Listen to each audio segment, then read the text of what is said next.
You won't believe how a 4.8% above inflation pension rise is setting off a financial chain reaction that could upend your paycheck and future retirement plans. In a move that sounds like a win for pensioners, the truth is far more complex and might cost you dearly, even if you're not planning on claiming the state pension anytime soon. Let's dive into what's really happening. At the center of this debate is the decision championed by Finance Minister Rachel Reeves, who is essentially giving pensioners a pay rise while simultaneously locking in a political promise. This promise comes with hidden costs that today's working age taxpayers and future retirees will ultimately have to bear. While the pension boost appears to be an across-the-board win, several groups are caught in the crossfire, with working-age taxpayers feeling the most immediate squeeze. For working-age taxpayers, the tagline 4.8% above inflation state pension increase sounds deceptively generous. What isn't immediately obvious is that for every extra pound a pensioner receives, someone in the working population has to foot the bill. The state pension is one of the UK's priciest welfare commitments, and when it rises faster than inflation, it immediately expands the fiscal bill. In practical terms, this means that the cost of supporting current pensioners is growing at a pace that outstrips the tax base designed to support these funds. Imagine you're at the dinner table crunching numbers over your monthly budget, only to realize that a higher tax hike might be silently creeping in. That's exactly what's happening here. Today's workers are indirectly financing the promises made to pensioners through the so-called triple lot mechanism, a system that aims to ensure that pensions rise by either the rate of inflation, average earnings, or a minimum of 2.5%, whichever is higher. When you combine these factors, an above inflation uplift is bound to strain public finances. Let's break down the mechanics behind this. The government funds the state pension out of current tax revenues, meaning that the additional cost of an above inflation increase isn't conjured out of thin air. Instead, this extra expenditure is effectively subsidized by the taxpayers. The funding can come in several forms: higher future taxes for those currently employed, fiscal drag, which is the gradual reduction in economic activity that indirectly results from tax increases or spending cuts, or the cutbacks in public services that are often the unintended hit on the everyday consumer. Now, if you're asking, how exactly does this affect me? Think of it like this. The financial burden is redistributed. The extra pension money being handed out today saps funds that could otherwise be used for services you rely on, like healthcare, education, or infrastructure improvements. When the government has to allocate more revenue to meet these pre-committed pension payouts, there's less flexibility to address other pressing needs in the economy. This has a ripple effect on the quality and availability of public services, and many working class families might end up paying the price without even realizing it. But it isn't just the current workforce that's at risk. Look ahead, and the policy implications become even more pronounced for future retirees. The same mechanism that boosts pensions today may compel governments to introduce even steeper measures down the line, such as extending working lives or trimming benefits. Under a tight fiscal scenario, the harsh reality could be that when it's your turn to retire, you might have to wait longer, work longer, or settle for a pension package that is less generous than what is being touted today. Essentially, while the system is designed to promise a comfortable retirement to current pensioners, future retirees might end up receiving the short end of the stick. Consider this: if the cost of supporting pensions is rising faster than the growth in the tax base, eventually the government is caught between a rock and a hard place. Do they raise taxes even further? Do they scale back other benefits? Or do they force people to work for longer periods? Each of these options comes with significant political and social implications. For instance, higher taxes might dampen consumer spending or discourage entrepreneurship. Meanwhile, extended working years can have repercussions on the overall labour market, reducing the number of fresh job opportunities for younger generations. This dramatic shift in the financial landscape is fueled by the fact that the state pension is designed to be a long-term commitment. It's one of the largest welfare commitments a government can make because it spans decades. And while it may seem like a social safety net for retirees, it simultaneously creates an imbalance in intergenerational wealth. One common myth is that increasing state pensions is an inevitable and purely beneficial social policy. However, there's a contrarian perspective that challenges this narrative. By guaranteeing higher pensions for today's retirees, we may inadvertently be leaving a fiscal burden for tomorrow's retirees and the current workforce. That's a twist that hardly makes headlines, but is worth serious consideration. The intricacies of these funding methods are woven into the broader macroeconomic picture. To understand the ripple effects, imagine a scenario where every worker's salary includes a tax component specifically earmarked for pension contributions. Over time, the cumulative tax burden swells, potentially leading to what economists refer to as fiscal drag. This drag doesn't just reduce disposable incomes, it can slow economic growth by reducing the net incentives for investing in skills, pursuing promotions, or even consuming discretionary items. It's a subtle but pervasive effect, like a slow leak in a tire that gradually reduces efficiency without anyone noticing until it's too late. There's also a fundamental trade-off at play here. Short-term gains for pensioners versus long-term economic stability. Right now, pensioners enjoy an improved benefit statement, which on the surface appears to be a nod to their contribution over a lifetime. Yet the long-term impact might be a less hospitable economic environment for everyone else. The irony is palpable.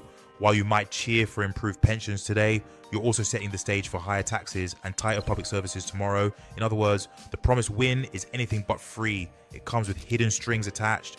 Let's illustrate with a real-world analogy. Picture a family dinner where the eldest member receives extra dessert every single time, while the rest of the family staggers through a lean meal. Everyone may smile politely now, but as time goes by, the other family members might start feeling deprived, causing underlying tensions that eventually boil over. In this scenario, the dessert is the pension increase, and the lean meal represents the increasing tax burden and reduced public services that working age individuals face.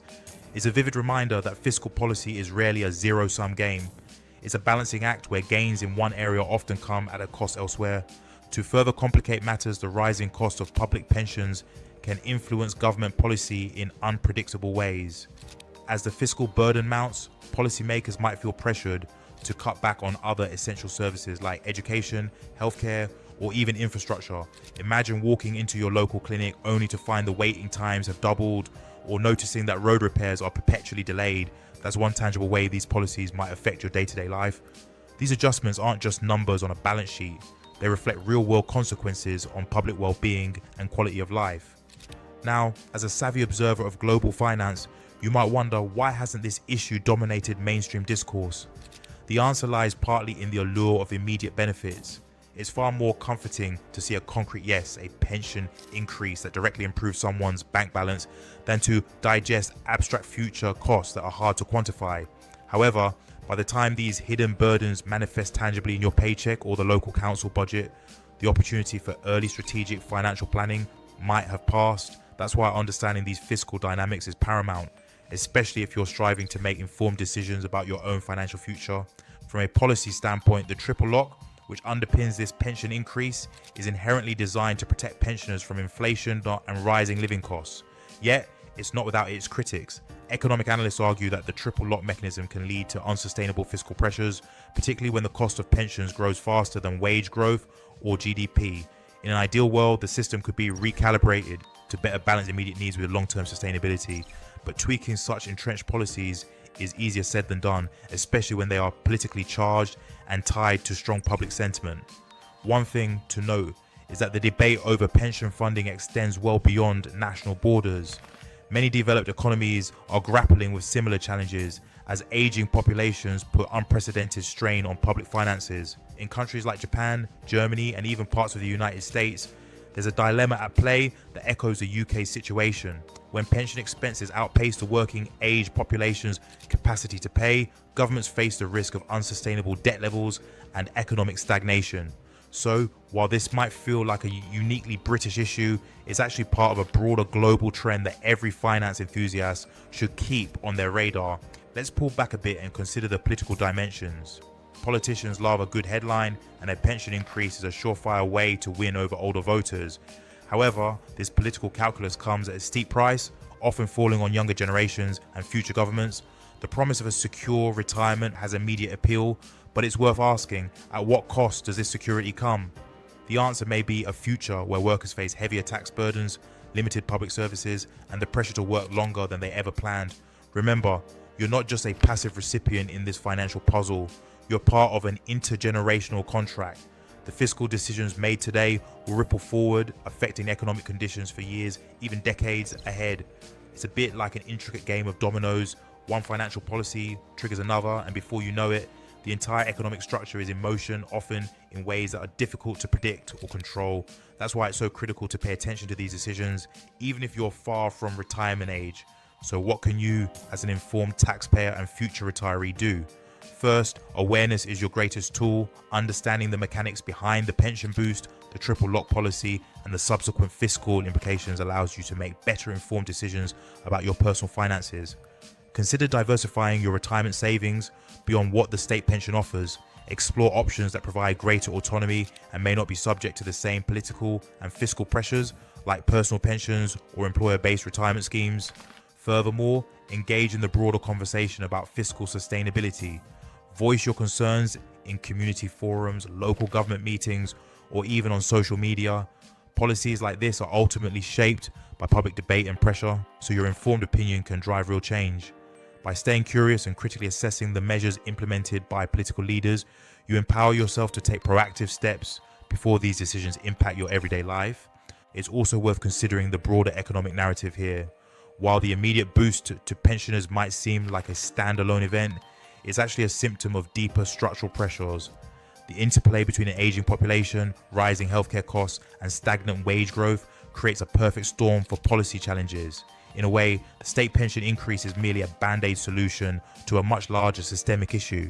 When you zoom out, you see the need for holistic economic reforms that address not just the symptoms, but the underlying causes of fiscal imbalance. What about the prospects for change? Policy revisions are rarely swift or simple, especially in the political arena. However, as the strain on public finances intensifies, we might expect incremental moves toward reform. Politicians and financial experts alike are increasingly discussing the need for long-term strategies that balance pension benefits with fiscal prudence.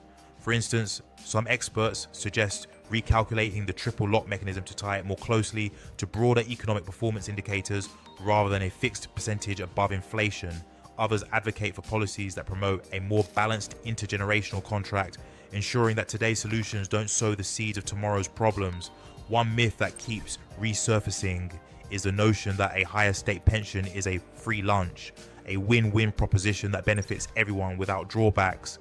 The reality, however, is far more nuanced. While today's pensioners do enjoy a tangible benefit, the hidden costs are distributed among millions of working-age citizens and future beneficiaries. This isn't just an economic transaction, it's a redistribution that raises profound questions about fairness and sustainability.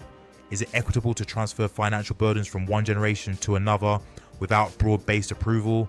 That's a rhetorical question that deserves careful thought. These debates aren't confined to the halls of government, they increasingly feature in public discussions.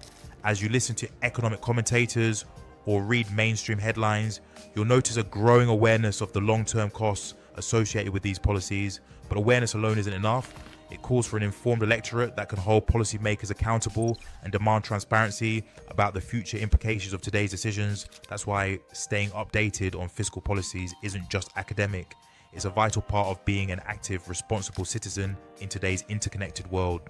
Let's summarize the key takeaways. First, while the 4.8% above inflation pension increase may look like a boon at first glance, it carries hidden costs that will likely result in higher taxes, reduced public services, and a reallocation of resources away from other areas of the economy. Second, the triple lock mechanism, intended to protect pensioners, is a double-edged sword, benefiting some while potentially compromising the fiscal sustainability that future generations depend on. And third, whether you're a current worker or planning for your own retirement, you must remain vigilant and actively engage in discussions about fiscal policy, because the decisions made today will shape the economic reality of tomorrow. In wrapping up, it's clear that the debate over pension funding is not just about numbers on a balance sheet. It's about fairness, sustainability, and the financial well-being of communities across the country. The policy might sound like a generous offer, but the hidden strings attached reveal a more complex and potentially perilous fiscal landscape. As a global finance enthusiast, it's both a cautionary tale and a call to action. Question the obvious, scrutinize the details, and always think several steps ahead. The big takeaway: nothing in fiscal policy is ever truly free. Every policy decision has its follow-up costs, and sometimes the immediate benefits obscure the longer-term risks. So next time you hear about a sweeping pension boost, remember to ask yourself, who's really paying for it? Is the cost being passed on to those without a voice, or might it come back to bite you later? Being aware of these dynamics isn't pessimistic, it's practical financial literacy in a complex world. And with that, I invite you to dive deeper into these topics, discuss them with your peers, and share your insights online. Engage in the conversation and help spread awareness, because change begins with informed voices. Thanks for tuning in, and remember, in finance as in life, nothing is ever as straightforward as it seems. Stay curious, stay informed, and keep questioning the status quo.